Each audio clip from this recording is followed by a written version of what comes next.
আজকের ক্লাসে আমরা ডিসকাস করব পোস্ট ফার্টিলাইজেশন চেঞ্জেস, মানে নিষেক আমরা আগের দিন বুঝিয়েছি। নিষেকের পর কী কী পরিবর্তনগুলো ঘটে। ছবিতে খেয়াল করো, আমরা স্ত্রী জননতন্ত্রের একটা পাশকে দেখানো হয়েছে। সেইখানে নিষেক যখন হয়েছে স্ত্রী জননতন্ত্রের অ্যাম্পুলা অংশে নিষেক ঘটার পর কী কী পরিবর্তনগুলো হয়েছে আমরা ছবিতে দেখতে পাচ্ছি, অল ওভার চেঞ্জগুলো। এখানে ছবিতে তোমরা খেয়াল করো, বক্স করে 6টা বক্স আছে। ফার্স্ট বক্সে যেটা আছে সেটা ওভিলিউশন, মানে গ্রাফিয়ান ফলিকল বিদীর্ণ হয়ে সেকেন্ডারি উসাইটটা ফ্যালোপিয়ান টিউবে মুক্ত হয়েছে, ফ্যালোপিয়ান টিউবের প্রথম অংশে মুক্ত হয়েছে। তারপর সেই সেকেন্ডারি উসাইটটা ওই ফ্যালোপিয়ান নালীর যে গাত্রের কোষগুলো, প্রাচীর গাত্রের যে কোষগুলো, ওই গোত্রের কোষগুলোতে সিলিয়েটেড এপিথেলিয়াম থাকে, সিলিয়াযুক্ত আবরণী কলা থাকে। ওই সিলিয়াযুক্ত আবরণী কলার সিলিয়ার সঞ্চালনের মাধ্যমে নিষেকের স্থানে পৌঁছেছে, অ্যাম্পুলাতে পৌঁছেছে, ফ্যালোপিয়ান টিউবের অ্যাম্পুলাতে সেকেন্ডারি উসাইটটা পৌঁছেছে। ঠিক ওই সময় যদি স্পার্ম পৌঁছয় ফ্যালোপিয়ান টিউবে, ফার্টিলাইজেশন হবে। স্টেপ 2 সেকেন্ড বক্সে লেখা আছে। দেন ফার্টিলাইজেশনের পরে কি কি চেঞ্জ হয়েছে পরের 3টে বক্সে, স্টেপ 3, স্টেপ 4, স্টেপ 5 এবং স্টেপ 6-এ দেখানো হয়েছে। স্টেপ 3-তে খেয়াল করো, ফার্টিলাইজেশনের পরেরটা 3 নম্বর বক্সটায় দেখো 2টো সেল ফর্ম হয়েছে, তার থেকে 4টে সেল, 4টে সেল থেকে 16টা সেল, 16টা সেল থেকে 32টা সেল। এই অবধি ফরমেশনটা খেয়াল করো। যে থার্ড স্টেজটা হচ্ছে এই যে সেলের যে নাম্বার ইনক্রিজ করছে, নাম্বার যে বাড়ছে, এই ডিভিশনটাকে ক্লিভেজ ডিভিশন বলে। এই ক্লিভেজ ডিভিশনের ফলে যে নিষেকের ফলে জাইগোট ফর্ম হয়েছিল, সেই এককোষী ডিপ্লয়েড সেট ক্রোমোজোম বিশিষ্ট জাইগোটটা বহুকোষ বিশিষ্ট ব্লাস্টুলা বা ব্লাস্টোসিস্টে পরিণত হবে। তাহলে আমরা যে স্টেপ 3-তে দেখতে পাচ্ছি 16টা সেল ফর্ম হয়েছে, 16টা থেকে পরের স্টেপটায় দেখতে পাচ্ছি স্টেপ 4-এ 32 সেল, 32টা সেল ফর্ম হয়েছে। এই 16 থেকে 32টা যুক্ত যখন সেল ফর্ম হয় তখন সেল ডিভিশন এত বেড়ে যায়, তখন সেলগুলোকে আর ক্যালকুলেট করা যায় না। ওই 16 থেকে 32টা সেল যুক্ত অবস্থাকে মরুলা বলে, আমরা ছবিতে আসবো পরে। দেন মরুলাটা দেখতে হয় তুঁত ফলের মতো, একটা নিরেট বলের মতো গঠন, কোষপুঞ্জ নিয়ে গঠিত, তুঁত ফলের মতো দেখতে লাগে বলে এটার নাম মরুলা। যেহেতু তুঁত ফলের বিজ্ঞানসম্মত নাম মরাস অ্যালবা, সেই থেকে মরুলা শব্দটা এসছে। দেন মরুলাটা কনভার্ট হয় ব্লাস্টোসিস্টে। ব্লাস্টোসিস্টেসটা স্টেপ 5 এবং স্টেপ 6-এ লাস্ট দুটো বক্সে দেখানো হয়েছে। স্টেপ 5-এ প্রাইমারি ব্লাস্টোসিস্ট এবং স্টেপ 6-এ এই ব্লাস্টোসিস্টটা যে ইউটেরাসে ইমপ্ল্যান্ট হয়ে গেছে, সেই ইমপ্ল্যান্টেশন স্টেজটাকে দেখানো হয়েছে। এই যে আফটার ফার্টিলাইজেশন মানে জাইগোট গঠনের পরে কী কী চেঞ্জেসগুলো এসছে, সেই চেঞ্জেসগুলো আমরা ছবিতে দেখলাম। ক্লিভেজ ডিভিশন হবে কখন, মানে জাইগোট গঠনের ঠিক পরে ক্লিভেজ ডিভিশনটা, ফার্স্ট ক্লিভেজটা হবে। জাইগোট গঠনের মোটামুটি 30 ঘন্টা পর ফার্স্ট ক্লিভেজ হবে। এই ফার্স্ট ক্লিভেজের ফলে জাইগোটটা, এককোষী জাইগোটটা একটা কোষ থেকে 2টো কোষে ফর্ম হবে, যেটা থার্ড বক্সে লেখা আছে এবং ছবিতেও সেটাকে ইন্ডিকেট করা আছে। তাহলে এই নিষিক্ত ডিম্বাণু বা জাইগোট যেটাকে আমরা বলি, সেই নিষিক্ত ডিম্বাণুটা প্রায় নিষেকের 30 ঘন্টা পর ডিভাইড করে ক্লিভেজ ডিভিশনের মাধ্যমে 2 সেল কন্ডিশনে এসছে। এবার এই ছবিগুলো খেয়াল করো। ফার্স্ট ছবিটাতে জাইগোটকে দেখানো হয়েছে, সেকেন্ড ছবিটাতে 2 সেল স্টেজটাকে দেখানো হয়েছে। এটা 30 ঘন্টা পর, ফার্টিলাইজেশনে 30 ঘন্টা পর এই 2 সেল স্টেজটা ফর্ম হয়। এই 2 সেল স্টেজটা যে ডিভিশনটা, সেই ডিভিশনটাকে ক্লিভেজ ডিভিশন বলে। এই ক্লিভেজ ডিভিশনটা কি আমাদের জানতে হবে। ক্লিভেজ হচ্ছে র্যাপিড মাইটোটিক ডিভিশন, মানে মাইটোসিস ডিভিশন যেরকম হয়, সেই মাইটোটিস ডিভিশনটা খুব র্যাপিডলি হয়, খুব তাড়াতাড়ি হয়। এই জন্য এই ডিভিশনটাকে ক্লিভেজ বলে। ক্লিভেজের সঙ্গে তবে মাইটোসিসের একটা বেসিক ডিফারেন্স কি, একটা মেন জায়গায় ডিফারেন্স আছে। আমরা মাইটোসিস যখন পড়েছি তখন দেখেছি যে ক্যারিওকাইনেসিস মানে নিউক্লিয়াসের ডিভিশনের পর সাইটোকাইনেসিস হয়েছে, সাইটোকাইনেসিসের পর দুটো অপত্য কোষ তৈরি হয়েছে, দেন ওই অপত্য কোষগুলো ইন্টারফেজে গেছে, ইন্টারফেজে গিয়ে কোষের বৃদ্ধি হয়েছে, দেন ওই বৃদ্ধিপ্রাপ্ত কোষগুলো আবার এম ফেজে মানে বিভাজন দশায় প্রবেশ করে বিভাজনের জন্য প্রস্তুত হয়েছে এবং বিভাজিত হয়ে আবার প্রসেসটা ক্যারিওকাইনেসিস সাইটোকাইনেসিসটাকে আবার রিপিট করবে। এটা নর্মাল মাইটোসিস। কিন্তু ক্লিভেজে যে মাইটোসিস ডিভিশনটা ঘটে সেক্ষেত্রে দেখা যায় যে ক্যারিওকাইনেসিসের পর সাইটোপ্লাজমের বিভাজন মানে সাইটোকাইনেসিস হচ্ছে, কিন্তু সাইটোকাইনেসিসের পর ইন্টারফেজ এখানে হয় না বা হলেও খুব সংক্ষিপ্ত।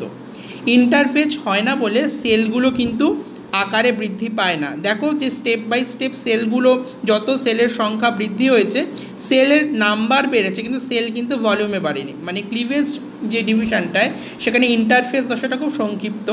এটা মাইটোসিসের সঙ্গে একটা বেসিক ডিফারেন্স।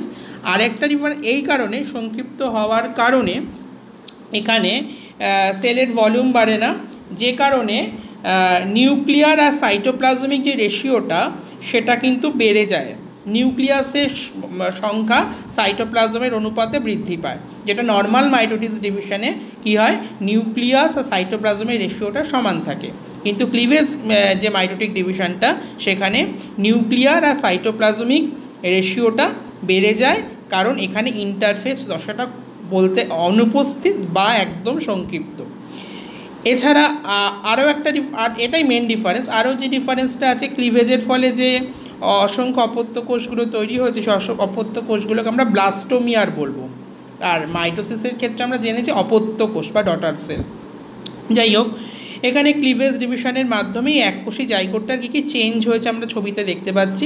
2 সেলস, দেন 3, 4 থেকে 16 সেলস কন্ডিশনটা খেয়াল করো। এই 16 সেল কন্ডিশনটাকে বলা হয়, স্ট্রাকচারটাকে বলা হচ্ছে মরুলা।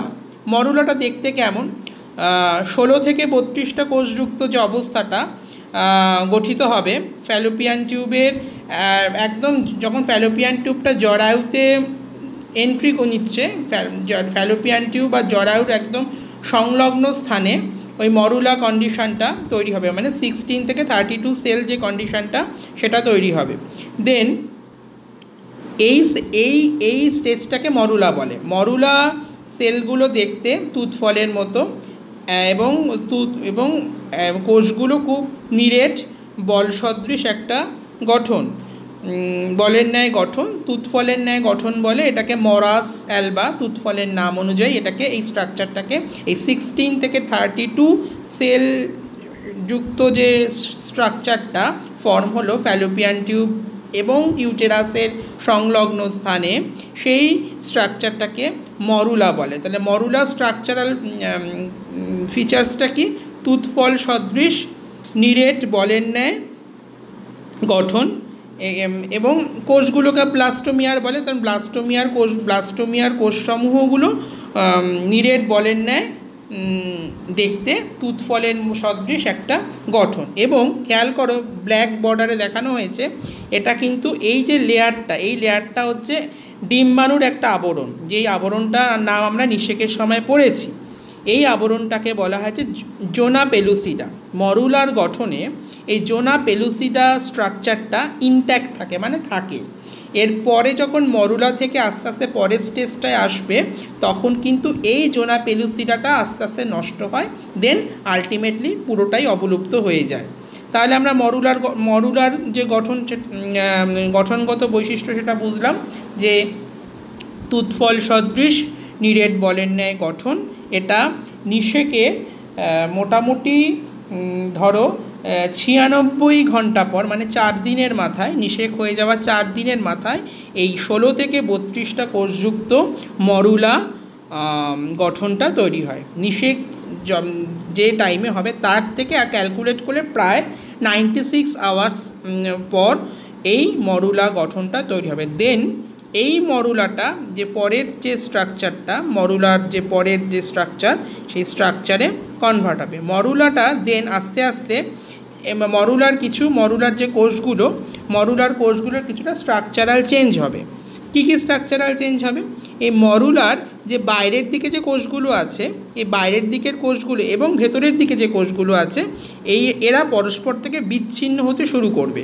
কি হয়, মরুলার বাইরের দিকের কোষগুলো জরায়ুর গহ্বর থেকে তরল শোষণ করে এই অন্তর দিকে মানে ভেতরের দিকে যে কোষগুলো আছে সেই ভেতরের দিকের কোষগুলোর মধ্যবর্তী স্থানে ওই তরলকে ক্ষরণ করে। দেন এবং ক্ষরণ করার পর ওই বাইরের দিকের কোষগুলো ভেতরের দিকের কোষগুলো থেকে বিচ্ছিন্ন হয়। দেন এই ছবিটা খেয়াল কর, এই স্ট্রাকচারটা হচ্ছে ব্লাস্টোসিস্ট হিউম্যান বা ব্লাস্টুলা। মরুলার পরের স্টেপটা হচ্ছে ব্লাস্টুলা। ব্লাস্টুলাটা দেখতে এক স্তর বিশিষ্ট ফাঁপা বলের ন্যায় গঠন, যেখানে একটা গহ্বর আমরা দেখতে পাচ্ছি, যে গহ্বরটাকে বলে ব্লাস্টোসিল লেবেল করা আছে। যেটা বললাম, মরুলার যে বাইরের দিকের কোষগুলো জরায়ুর গহ্বর থেকে তরল শোষণ করে ভেতরের দিকের কোষগুলোর কোষান্তর স্থানে এই তরলটাকে ক্ষরণ করে এবং পরস্পর থেকে বিচ্ছিন্ন হয়ে এই ব্লাস্টোসিল নামক গহ্বরটাকে গঠন করে। আমরা মরুলার গঠনে এই গহ্বরটা দেখতে পাবো না। যখন মাইক্রোস্কোপের তলায় এমব্রায়োকে নিয়ে স্টাডি করা যখন হয় বিভিন্ন অ্যানিমেলের, তখন দেখা যায় যে ব্লাস্টুলা স্টেজে, মরুলার পর ব্লাস্টুলা স্টেজে গহ্বরটা আছে। মানে গহ্বর যখন তৈরি হয়ে যাবে তখন সেই স্টেজটাকে বলা হবে ব্লাস্টুলা। তা হিউম্যান ব্লাস্টুলাকে বলা হয় হচ্ছে ব্লাস্টোসিস্ট, মানে সিস্টের মতো দেখতে, মানে একটা তরলপূর্ণ বলের মতো একটা গঠন, তাই জন্য হিউম্যান ব্লাস্টুলাকে বলা হয় ব্লাস্টোসিস্ট।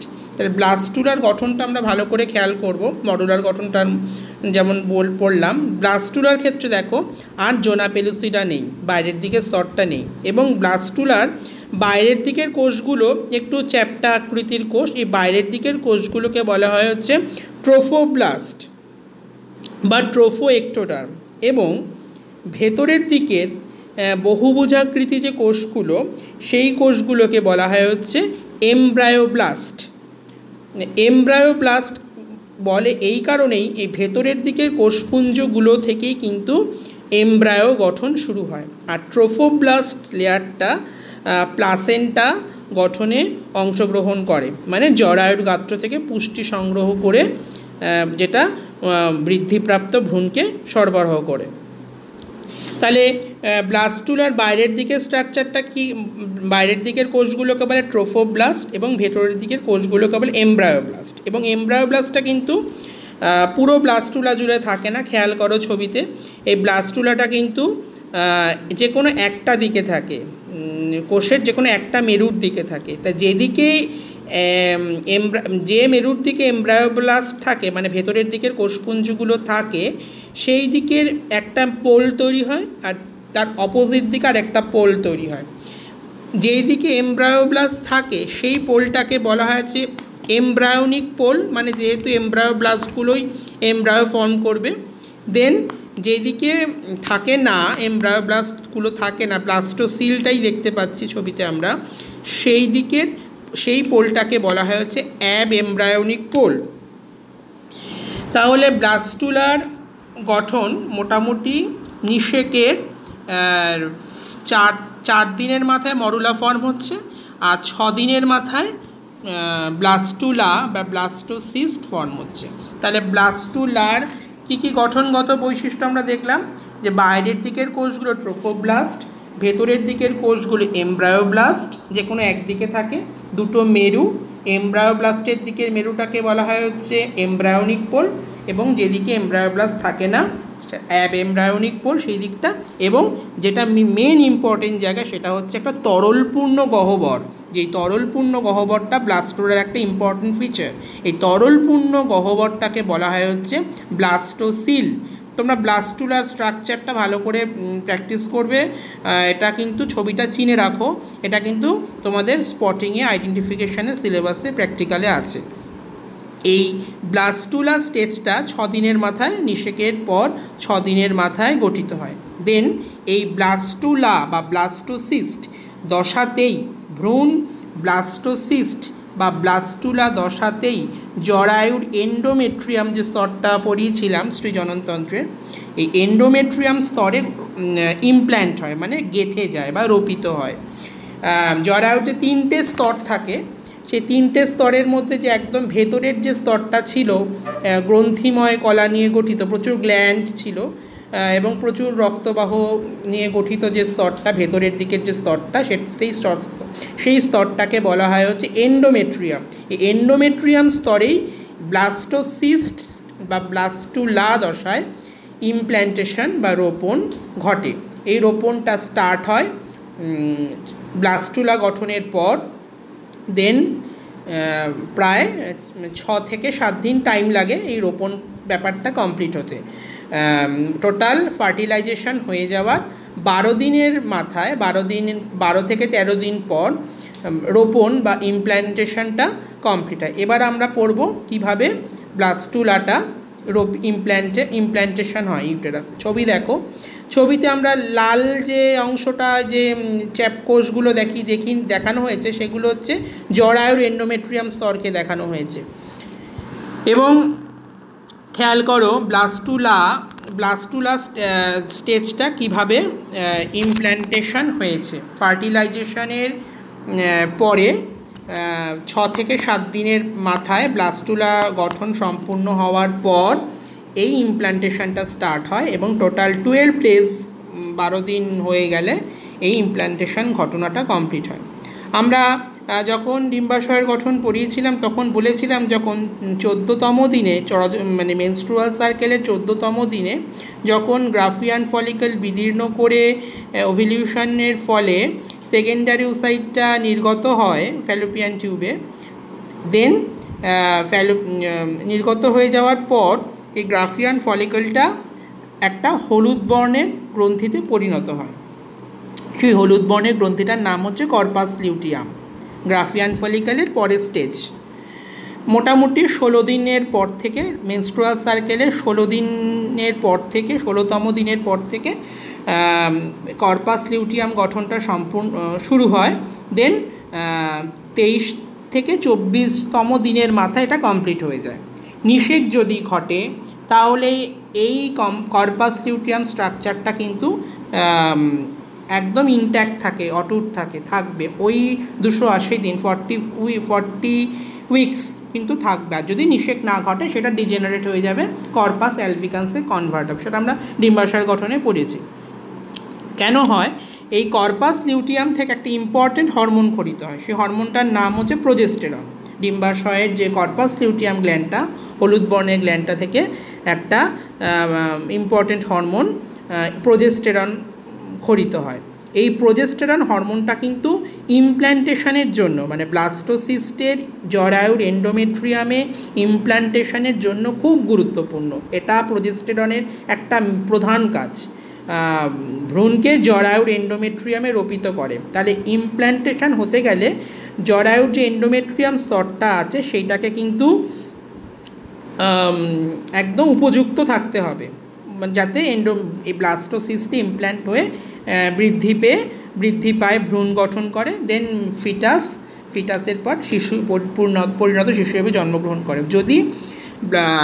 যদি না ঘটে, মানে এই এন্ডোমেট্রিয়ামটা যদি ভ্রূণের রোপণের জন্য উপযোগী না হয়, তাহলে কিন্তু ভ্রূণটা রোপিত হলেও কিন্তু মিসক্যারেজের চান্স থাকে। তাহলে ইমপ্ল্যান্টেশনের প্রথম যে ঘটনাটা সেটা হচ্ছে কর্পাস লিউটিয়াম, যেটা মেনস্ট্রুয়াল সার্কেলে তৈরি হলো, যে সার্কেলের সেকেন্ডারি ওসাইট থেকে ফার্টিলাইজেশন হয়েছে, সেই সাইকেলের কর্পাস লিউটিয়াম থেকে খরিত প্রোজেস্টেরন হরমোনের প্রভাবে জরায়ুর এন্ডোমেট্রিয়াম ইমপ্ল্যান্টেশনের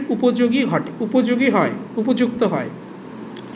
নিষেকের বললাম যে 7 দিন বা 6 থেকে 7 দিন পর, মরুলা যেমন 4 দিন পর তৈরি হয় নিষেকের, দেন 6 থেকে 7 দিনের পর ব্লাস্টুলা তৈরি হয়ে যাওয়ার পর রোপণটা স্টার্ট হয়। 6 থেকে 7 দিনের মাথায় রোপণটা স্টার্ট হলো। এবার রোপণটা স্টার্ট হয়ে যাওয়ার পর কি হয়, আমরা একটু আগে যে ব্লাস্টুলার গঠনটা দেখলাম সেখানে দেখেছি যে এমব্রায়োব্লাস্ট কোষগুলো, ভেতরের দিকের কোষগুলো এমব্রায়োব্লাস্ট কোষ, মানে যেদিকটা এমব্রায়োনিক পোল আছে, সেই এমব্রায়োব্লাস্ট যেদিকে আছে, মানে এমব্রায়োনিক পোলটা যেদিকে, সেই দিকটা এন্ডোমেট্রিয়ামের মানে জরায়ুর এন্ডোমেট্রিয়ামের খুব কাছাকাছি আসে ফার্স্টে। তারপর কি হয় যে বাইরের দিকের কোষগুলো আমরা দেখেছিলাম ব্লাস্টুলার গঠনে, একটু আগে দেখলাম ট্রোফোব্লাস্ট বা ট্রোফোএক্টোডার্ম। এই ট্রোফোব্লাস্ট কোষগুলো ডিভাইড করে, দুটো স্তরে বিভক্ত হয়। ভেতরের দিকে গঠিত হয় সাইটোট্রোফোব্লাস্ট এবং বাইরের দিকে গঠিত হয় সিনসিটিও ট্রোফোব্লাস্ট। সিনসিটিয়াল কন্ডিশনে থাকে, মানে মেনি নিউক্লিয়েটেড কন্ডিশন, যেটাকে সিনসাইট্রিয়াম বলে। সিনসিটিয়াল কন্ডিশনে থাকে বলে এই বাইরের দিকের ট্রোফোব্লাস্টের গঠনটাকে সিনসিটিও ট্রোফোব্লাস্ট বলে, আর ভেতরের দিকেরটাকে বলে, মানে যেটা সাইটোপ্লাজমের দিকে থাকে সেই দিকটাকে বলে সাইটোট্রোফোব্লাস্ট। ট্রোফোব্লাস্ট কেন বলে? ট্রোফো কথার মানে পুষ্টি। এই ট্রোফোব্লাস্ট স্তরটাই কিন্তু মডিফাই হয়ে জরায়ুর গাত্রে থেকে পুষ্টি সংগ্রহ করবে এবং ভ্রূণকে সরবরাহ করবে। যে সেই কারণে এই স্তরের কোষগুলো মানে ব্লাস্টোসিস্টের বাইরের দিকের কোষগুলোকে বলে ট্রোফোব্লাস্ট। ট্রোফোব্লাস্ট মানে হচ্ছে ট্রোফো কথার মানে পুষ্টি এবং ব্লাস্ট মানে ভ্রূণের কোষ। তাহলে এবার কি হচ্ছে, তাহলে ট্রোফোব্লাস্টটা দুটো লেয়ারে ডিভাইড করলো, সাইটোট্রোফোব্লাস্ট ভেতরের দিকে আর বাইরের দিকে সিনসিটিও ট্রোফোব্লাস্ট। দেখো এবার সিনসিটিও ট্রোফোব্লাস্ট থেকে আঙুলের মতো কিছু গঠন তৈরি হয়েছে। এই আঙুলের মতো গঠনটাকে বলা হয় হচ্ছে কোরিওনিক ভিলি। কোরিয়নটা হচ্ছে একটা ভ্রূণের পর্দা, সেই ভ্রূণের পর্দায় সেজন্য এটার নাম হচ্ছে কোরিওনিক ভিলি। এই ভিলি আঙুলের ন্যায় কোনো গঠনকে ভিলি বলে।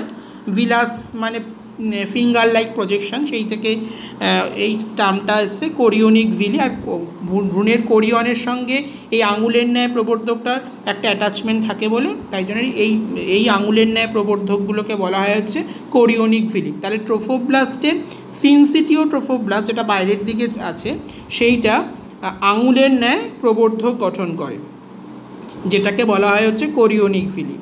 এই কোরিওনিক ভিলি থেকে কিছু প্রোটিওলাইটিক এনজাইম খরিত হয়, যে প্রোটিওলাইটিক এনজাইমটা জরায়ুর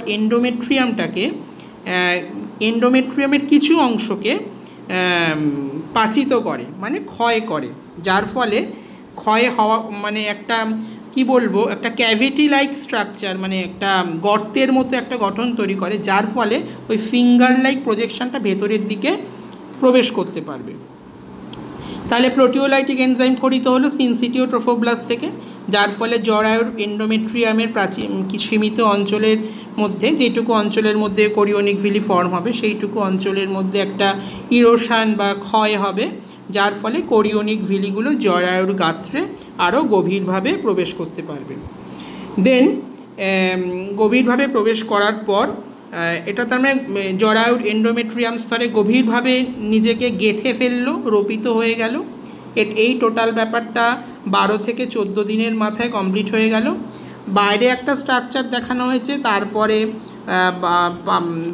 12 থেকে 14 দিনের এই মধ্যে যখন আমার ইমপ্ল্যান্টেশনটা কমপ্লিট হয়ে যাবে, তারপর প্লাসেন্টা বলে গঠন একটা তৈরি হবে, যেই প্লাসেন্টার মাধ্যমে মাতার দেহ থেকে ভ্রূণের দেহে পুষ্টি সরবরাহ হবে এবং ভ্রূণের রেচন বস্তু ওই প্লাসেন্টার মাধ্যমে মাতার মাধ্যমে দেহের বাইরে নির্গত হবে। এই প্লাসেন্টা ফর্ম হবে। প্লাসেন্টা কিভাবে ফর্ম হচ্ছে সেটা নেক্সট দিন ডিসকাস করব। তাহলে ইমপ্লান্টেশনের পর প্লাসেন্টা ফর্ম হলো। প্লাসেন্টা ফর্ম হলে মাতা আর ভ্রূণের মধ্যে পুষ্টির আদান প্রদান চালু হয়ে গেল। দেন এই রোপণের পর জরায়ুকে বলা হবে হচ্ছে ডেসিডুয়া। জরায়ুর তখন ওই এন্ডোমেট্রিয়াম অংশটুকুর নাম হয়ে যাবে ডেসিডুয়া। ডেসিডুয়া কথার মানে হচ্ছে ক্ষরণ, মানে ঝরে পড়া। যেহেতু কোরিওনিক ভিলিগুলো খুব গভীরভাবে মাতার জরায়ুর এন্ডোমেট্রিয়ামে নিজেকে গেঁথে ফেলে, সেজন্য যখন ডিট্যাচমেন্ট হয়, মানে যখন জন্মগ্রহণ হয় শিশুর, তখন কিন্তু প্রচুর হ্যামারেজ হয়, মানে ব্লিডিং হয়। এই কারণে জরায়ুর গাত্রের প্রাচীর গাত্র থেকে প্রচুর রক্তক্ষরণ হয় বলে তখন ওই রোপণের পর, মানে আফটার ইমপ্ল্যান্টেশন, যখন ভ্রূণটা জরায়ুর এন্ডোমেট্রিয়ামে রোপিত হয়ে গেল, তখন জরায়ুকে বলা হয় হচ্ছে ডেসিডুয়া। তখন ডেসিডুয়া এবং টোটাল জরায়ুটাকে 3টে পার্টে বিভক্ত করা হয়। ডেসিডুয়া বেসালিস, যেটা কোরিওনিক ভিলির নিচের অংশ, জরায়ুর মায়োমেট্রিয়াম সংলগ্ন অংশ। নেক্সট ডেসিডুয়া ক্যাপসুলারিস, ভ্রূণ ও জরায়ুর গহ্বরের মধ্যবর্তী অংশ। দেন ডেসিডুয়া প্যারাটাইলিস, মানে এন্ডোমেট্রিয়ামের বাকি অংশ যেখানে ইমপ্ল্যান্টেশন হয়নি।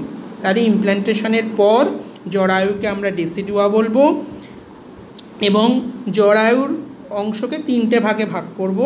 একটা ফার্স্ট হচ্ছে ডেসিডুয়া বেসালিস, যেটা কোরিওনিক ভিলির ঠিক নিচের পার্ট, ছবিতে দেখতেই পাচ্ছ নিচের অংশ, মায়োমেট্রিয়াম, ওখানে মায়োমেট্রিয়াম স্তরটা সংলগ্ন, মানে জরায়ুর যে দ্বিতীয় প্রাচীর স্তরটা, পেশিবহুল যে স্তরটা, সেই তার ঠিক সংলগ্ন অংশটাকে বলবো ডেসিডুয়া বেসালিস। তার পরের অংশটা যেটা ভ্রূণ আর জরায়ুর গহ্বরের মধ্যবর্তী অংশ, সেইটাকে বলবো ডেসিডুয়া ক্যাপসুলারিস। আর দেন বাকিটা যেখানে ইমপ্ল্যান্টেশন হয়নি, জরায়ুর গহ্বরের বাকি অংশটাকে আমরা বলবো ডেসিডুয়া প্যারাটাইলিস। তাহলে ইমপ্ল্যান্টেশন এই টোটাল ব্যাপারটা কমপ্লিট হয়ে গেল 12 থেকে 13 ডেজের মধ্যে। After fertilization implantation complete.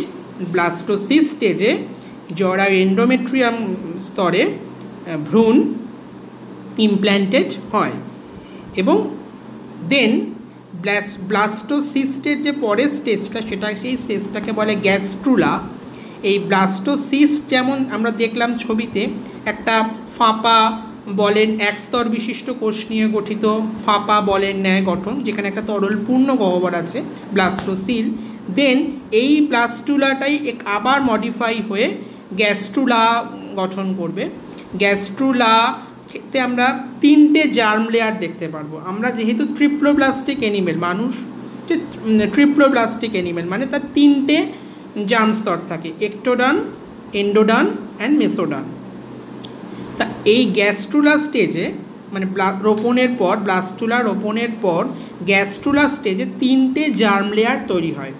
এমব্রায়োতে তিনটে জার্ম লেয়ার তৈরি হয়, একটোডান, মেসোডান অ্যান্ড এন্ডোডান। তিনটে জার্ম লেয়ার তৈরি হয়ে যাওয়ার পর, এবং গ্যাস্ট্রুলার কেন্দ্রেও একটা গহ্বর থাকে যেটাকে গ্যাস্ট্রোসিল বলে। তিনটে জার্ম লেয়ার তৈরি হয়ে যাওয়ার পর ওই তিনটে জার্ম লেয়ারের কোষগুলো, মানে একটোডার্মের কোষগুলো, মেসোডার্মের কোষগুলো এবং এন্ডোডার্মের কোষগুলো কিছু নির্ধারিত অঙ্গ গঠনের জন্য প্রস্তুত হয়। মানে গ্যাস্ট্রুলা তৈরি হয়ে যাওয়ার পর অর্গ্যানোজেনেসিস পদ্ধতিতে অর্গ্যান তৈরি শুরু হয়ে যায়। গ্যাস্ট্রুলার একটোডার্মের কোষগুলো থেকে জেনারেলি ত্বক, বাইরের, আমাদের যেগুলো বাইরের দিকের অংশ দিয়ে, ত্বক, চুল, লোম, স্নায়ুতন্ত্র, দাঁতের এনামেল, এই অংশগুলো তৈরি হয়। মেসোডার্ম থেকে রক্ত, রক্তবাহ, পেশি, বৃক্ক, জননাঙ্গ, এগুলো মেসোডার্ম থেকে তৈরি হয়। আর এন্ডোডার্ম থেকে তৈরি হয় শ্বাসতন্ত্রের আবরণী কলা, গলবিল, বিভিন্ন গ্ল্যান্ড যেমন থাইরয়েড, যকৃৎ, অগ্নাশয়, রেচন জননতন্ত্রের আবরণী কলা, এগুলো এন্ডোডার্মের কোষগুলো থেকে তৈরি হয়। মানে অর্গ্যানোজেনেসিস টা স্টার্ট হয়ে যায়। তাহলে আমরা যে তিনটে চেঞ্জ দেখলাম, মরুলা, যেটা দেখলাম তুৎফলের মতো নিরেট কোষপুঞ্জ নিয়ে গঠিত গঠন, যেটা 16 থেকে 32টা কোষযুক্ত অবস্থা। ব্লাস্টুলাটা হচ্ছে এক স্তর বিশিষ্ট কোষ নিয়ে গঠিত ফাঁপা তরলপূর্ণ গহ্বরযুক্ত একটা অংশ। যে গহ্বরটাকে বলা হয় হচ্ছে ব্লাস্টোসিল, এবং গ্যাস্ট্রুলাটা হচ্ছে তিনটে জার্ম স্তর নিয়ে গঠিত, একটোডার্ম, এন্ডোডার্ম, মেসোডার্ম নিয়ে গঠিত অংশ, যেখানে গ্যাস্ট্রোসিল বলে একটি সংকীর্ণ গহ্বর থাকে। গ্যাস্ট্রুলা মানে ব্লাস্টুলা বা ব্লাস্টোসিস্ট রোপণের পর গ্যাস্ট্রুলা ফর্মেশনটা আনুমানিক 15 থেকে 16 দিনের মধ্যে কমপ্লিট হয়ে যায়। দেন অর্গ্যানোজেনেসিস পদ্ধতিতে অর্গ্যান তৈরি স্টার্ট হয়ে যায়। দেন আমরা এবার যে স্টেপগুলোতে আসবো, সেখানে দেখতে পাবো যে বিভিন্ন গ্যাস্ট্রুলা অর্গ্যানোজেনেসিস স্টার্ট হয়ে যাওয়ার পর বুঝতেই পারছো যে ইমপ্ল্যান্টেশন হয়ে গেছে, গ্যাস্ট্রুলা ফর্ম হয়ে গেছে। এবার প্রেগনেন্সি পিরিয়ডটা স্টার্ট। এই প্রেগনেন্সি পিরিয়ডটাকে টোটাল 3টে পর্যায়ে ভাগ করা যায়। 3টে পর্যায়টাকে 3টে ট্রাইমেস্টারে ডিভাইড করা যায়। আরেকটা ছবি আসছে, সেই ছবিটাতে আমরা দেখব ফার্স্ট ট্রাইমেস্টার, সেকেন্ড ট্রাইমেস্টার এবং থার্ড ট্রাইমেস্টার। এই 3টে ট্রাইমেস্টারে ভাগ করা যায় এবং তারপর আমরা দেখব যে 3টে ট্রাইমেস্টারের কোনটুকু সময়ের মধ্যে 3টে ট্রাইমেস্টার হয় সেটা আমরা জানব। ফার্টিলাইজেশন হয়ে যাওয়ার পর থার্ড উইক পর্যন্ত যে টাইমটা, সেই থার্ড উইক পর্যন্ত টাইমটাকে বলা হয় হচ্ছে ফার্স্ট ট্রাইমেস্টার। থার্ড উইকের ফার্স্ট ট্রাইমেস্টার। দেন থার্ড উইকের পর যে টাইমিংটা, থার্ড উইকের পর থেকে যে টাইমিংটা, সেই টাইমিংটাকে বলা হয় হচ্ছে সেকেন্ড ট্রাইমেস্টার। এটা প্রায় 6 মান্থ অবধি এবং 6 মান্থ থেকে বিফোর বার্থ ওই যে কন্ডিশনটা, সেই কন্ডিশনটাকে বলা হয় থার্ড ট্রাইমেস্টার। এই 3টে ভাগে ভাগ করা যায় এই প্রেগনেন্সি পিরিয়ডটাকে। এই সময় বিভিন্ন রকম পরিবর্তন ঘটে একজন প্রেগনেন্ট মহিলার মধ্যে। তার মধ্যে কী পরিবর্তন ঘটে, যেমন তার ইস্ট্রোজেন এবং প্রোজেস্টেরনের লেভেলটা হাই থাকে প্রচণ্ড, তাই জন্য মর্নিং সিকনেস বলে ঘটনা একটা দেখা, মর্নিং সিকনেস বলে একটা ভমিটিং টেন্ডেন্সি দেখা যায়। রক্তচাপ বেড়ে যায়, হার্টবিট বেড়ে যায়, এবং এই সময় মহিলাদের রক্তে একটা হরমোনকে আরও বেশি পাওয়া যায়, যেটা সেই হরমোনটার নাম হচ্ছে এইচসিজি। এই এইচসিজি হরমোনটা প্লাসেন্টা থেকে খরিত হয়, যেটা প্লাসেন্টা বলে যে জটিল একটা অঙ্গ গঠিত হয় মাতার জরায়ু এবং ভ্রূণের অংশের সমন্বয়ে। সেই প্লাসেন্টা থেকে একটা হরমোন খরিত হয়, সেই হরমোনটাকে বলা হয় হচ্ছে এইচসিজি, মানে হিউম্যান কোরিওনিক গোনাডোট্রপিন। এই এইচসিজি হরমোনটা প্রেগনেন্ট মহিলার মূত্রে পাওয়া যায় এবং ইউরিন টেস্ট করে এই হরমোনের উপস্থিতি প্রমাণ হলেই প্রেগনেন্সি পিরিয়ডটাকে নিশ্চিত বলে ধরা হয়। তবে অনেক ক্ষেত্রে এটা অনেকের ভুল ধারণা আছে যে সবসময় এইচসিজি পাওয়া গেলেই যে পজিটিভ প্রেগনেন্সির দিক থেকে সেটা নয়। অনেক সময় ইউটেরাসের এটা আমি যেটাই কথাটা বলছি সেটা হচ্ছে একটু ব্যতিক্রমী ঘটনা, সেটা স্বাভাবিক ক্ষেত্রে হয় না। ইউটেরাসের মধ্যে কোনো ফাইব্রয়েড বা টিউমার লাইক স্ট্রাকচার থাকলে তখনও কিন্তু এই এইচসিজি হরমোনটা ইউরিন টেস্টের মাধ্যমে ধরা পড়ে এবং সেক্ষেত্রে কিন্তু অন্যরকম চিকিৎসার ব্যবস্থা করা। যাই হোক, আমরা যেটা জানলাম, তাহলে পোস্ট ফার্টিলাইজেশন চেঞ্জ আবার প্রথম থেকে একটু রিপিট করছি। ফার্টিলাইজেশন হয়ে গেল, মেল প্রো নিউক্লিয়াস ফিমেল নিউক্লিয়াসের মধ্যে মিক্সিং আপের ফলে ফার্টিলাইজেশন হয়ে গেল। ফার্টিলাইজেশনের পর ডিপ্লয়েড জাইগোট ফর্ম হলো, যেটা এককোষী, এবং এককোষী জাইগোটে ক্লিভেজ ডিভিশনের মাধ্যমে এই এককোষী জাইগোটটা 2 celled 4 celled 8 celled 16 celled 32 cell কন্ডিশনে পৌঁছে যায় নিষেকের 4 দিনের মধ্যে। 16টা কোষ গঠনের 16 থেকে 32টা কোষ গঠনের পর কোষগুলোর ক্লিভেজ ডিভিশনটা আরও বেড়ে যায়, সেজন্য কোষগুলোকে গোনা ঠিক যায় না।